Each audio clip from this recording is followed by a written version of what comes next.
Breaking news mga tol sa laban ni Ryan Garcia versus Devin Haney. Natapos na nga po ang final weigh-in at nag-overweight si Ryan Garcia. Umabot ng 143.2 pounds. Overweight siya ng 3.2 pounds. Samantala si Devin Haney walang kahirap-hirap nakuha ang 140 pounds. Dito pa lang mga tol makikita mo na kung sino ang disiplinado sa dalawang ito. Hindi nagka-problema si Devin Haney sa timbang, samantala ito si Ryan Garcia walang pakialam kahit nag-overweight ng 3.2 pounds. Tuloy pa rin ang laban nila mga tol dahil handa magbayad si Ryan Garcia ng $1.5 million kay Devin Haney.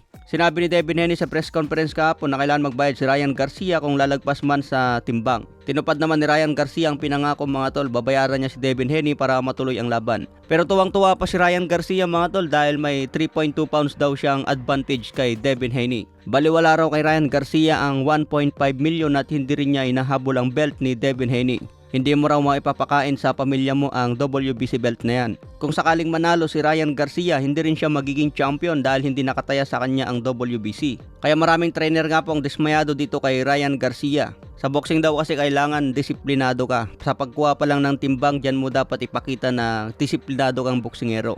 Pero sa pinakita raw ni Ryan Garcia, hindi siya naging disiplinado sa laban niya kay Devin Haney. Ayon niya kay Joel Diaz, ito sana ang pinakamalaking laban ni Ryan Garcia. Kailangan niya seryosohin ito dahil importanteng laban sa kanyang karir. Sinabi rin ni Oscar De La Hoya, hindi raw niya kayang kontrolin si Ryan Garcia. Wala raw karapatan si Oscar De La Hoya na kontrolin si Ryan Garcia dahil promoter lang ang papel niya kay Ryan. Samantala marami rin ang nagmamalasakit kay Ryan Garcia. Mukhang hindi raw okay si Ryan Garcia, parang hindi raw fit ang kanyang mentalidad.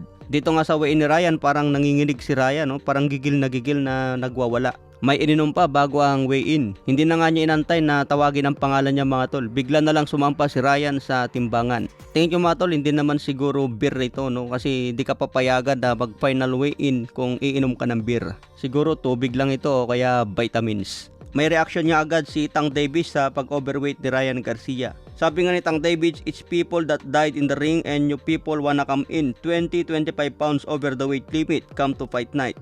Combat sports becoming trash. Pinupunto ni Tank Davis na marami na raw boksingero ang namamatay sa loob ng ring. Pero bakit pinapayagan daw isang boksingero na mag-overweight ng 20 hanggang 25 pounds sa mismong laban? Kaya naglagay dati si Tank Davis ng rehydration clause. Hindi dapat lalagpas si Ryan ng 10 pounds sa mismong laban. Syempre mga tol, pumayag naman ang kampo ni Devin Haney kahit nag-overweight pa si Ryan Garcia. Hindi nag-demand si Devin Haney ng rehydration clause. Pero tingin ko mga tol, kahit si Devin Haney, mataas din ang timbang niyan sa mismong laban.